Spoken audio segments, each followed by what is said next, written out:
biggest lesson of my life, the biggest learning moment. I can't tell exactly what the lesson is, but we're learning from that for sure. I'm learning more than any other time in my life. Victor Wembanyama just learned the lesson every great player has to learn. The finals do not care about hype. They do not care about potential. They do not care how tall you are. They do not care how many blocks you get. When the lights get the brightest, the game asks one question: can you close? And after the Spurs collapsed against the Knicks, Wemby walked away with numbers, pain, criticism, and the kind of embarrassment Michael Jordan built his entire career around avoiding. Wemby was not exposed as a bad player. That would be lazy. He is still one of the most gifted players the league has ever seen, but he was exposed to the truth of championship basketball. The finals showed the difference between being unstoppable in moments and being ready to win everything. That gap is where legends are made, and that is where Wemby got hit hard. Price. And leadership has a price. So I pulled people along when they didn't want to be pulled. I challenge people when they don't want to be challenged.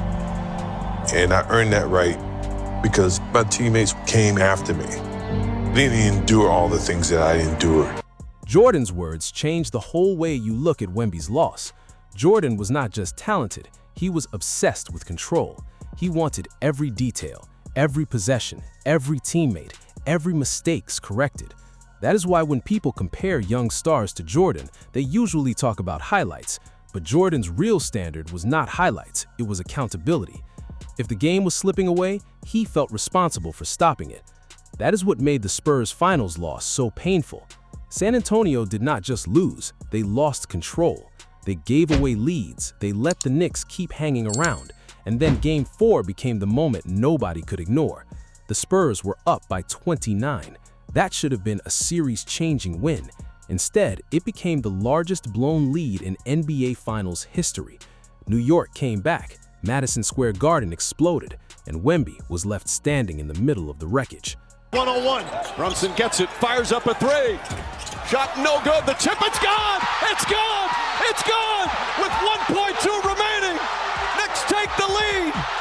OG Anunoby, and it's 107-106. That hurts the most, because the Spurs had the game. They had the lead. They had the chance to change the finals. Then everything collapsed. Jalen Brunson kept attacking. Karl-Anthony Towns kept fighting. OG Anunoby made the winning play, and Wemby could not save it. That is the part people keep replaying, not because Wemby played terribly, but because the player being called the future of the league could not stop the biggest collapse of the series. This is where the Jordan comparison becomes dangerous. Jordan lost before he won too. He had playoff pain, he had Detroit, he had moments where the league taught him he was not ready yet. But the difference is what Jordan did with that pain. He turned every failure into a weapon. He came back stronger, meaner, more locked in. That is the standard Wemby is being measured against now. Oh, he missed the layup! It would have given the Knicks the lead. He wasn't sure if he wanted to try to dunk it or not. He didn't get enough elevation. Wemby on the drive, gets inside. Layup won't go, but a foul. And got that up on the glass. Credit Castle for creating those footsteps behind him. Wembanyama misses a free throw. That film study matters because it shows the real exposure. The Knicks did not fear Wemby, they respected him. Then they hunted him. That is what great teams do. They find the weak spot inside your strength. Wemby protects the rim like nobody else, so New York dragged him into space. They made him guard decisions. They made him react. They made him move his feet. They made him solve problems that were not just about blocking shots. That is finals basketball. A regular season team runs away from your best weapon. A finals team attacks it from a different angle. Wemby can erase shots at the rim, so Brunson forced him into smaller windows. He used pace, he used hesitation, he used screens. He turned Wemby's size into a target instead of just a weapon. That is not disrespect. That is strategy. Just explain how that thing fell apart in the fourth quarter. I think it began before that.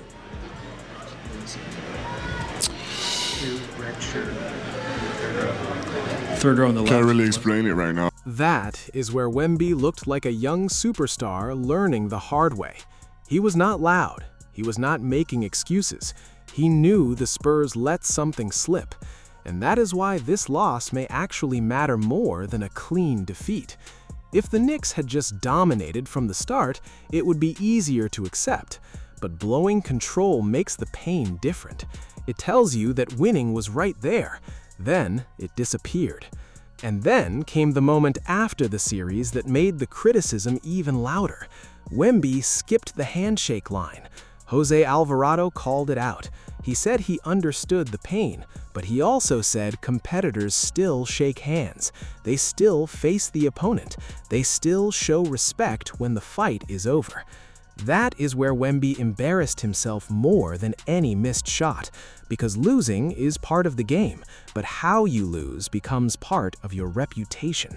But I also, I stare my enemies down. You know what I'm saying? Like I look forward to them. I shake their hand. Obviously, it's a game. You don't like the moment. You lost probably the biggest game of your career, but you're gonna have more moments. And I feel like the way he did it was a little too crazy for me.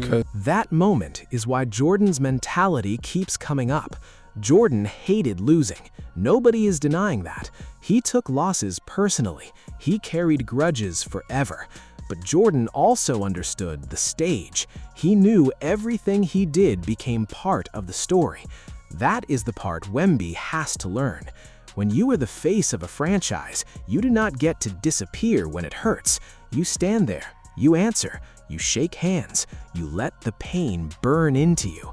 Then you come back and make sure it never happens again. The mistake was not that Wemby cared too much. Caring is good. The mistake was letting the emotion control the moment. Jordan's whole career was built on controlling the moment. He controlled the pace, the pressure, the fear, the locker room, the response. Even when he lost, he made the loss feel like fuel. Wemby has to turn this into that. Maybe it's my fault that you didn't see that failure gave me strength, that my pain was my motivation. Maybe I led you to believe that basketball was a God-given gift and not something I worked for. That is the lesson. To win, you have to lose first, but not every loss helps you. Some players lose and stay the same. Some players lose and blame everyone else. Some players lose and hide. Jordan used losses as proof of what had to change. That is what Wemby needs to do now. He needs more strength, more late-game control, more patience against smaller guards, more leadership when the offense gets tight, more calm when the crowd turns wild. And the Spurs need help too. This cannot become the lazy story where everything falls on Wemby. San Antonio blew leads in all 4 losses. That's a team issue. It's coaching, it's guard play, it's execution, it's experience. Even Spurs coach Mitch Johnson admitted they were not ready to win a championship. That matters. Wemby is the face, but the face cannot cover every crack. Everything's much more on stage during the finals when everybody's watching. And we weren't ready to win an NBA championship. The better team won. We did a lot of good things and we didn't finish the job, and that's what it is. That is why this loss is not the end of Wemby's story. It's probably the beginning of the scariest part. Jordan had to lose before he became Jordan. LeBron had to lose in the finals before he learned what championship pressure really demanded.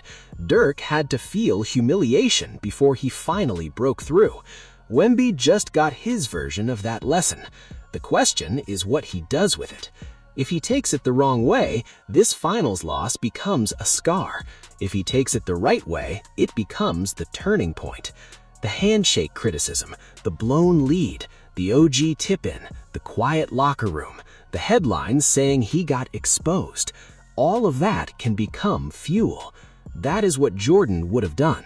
He would not have run from the embarrassment. He would have memorized it. He would have remembered every face, every celebration, every headline, every person who said he wasn't ready. Then he would have spent the whole summer turning that pain into punishment. That is the standard Wemby is facing now. Not just to be great, he already is. The next step is harder. He has to become the kind of great that makes sure this never happens again.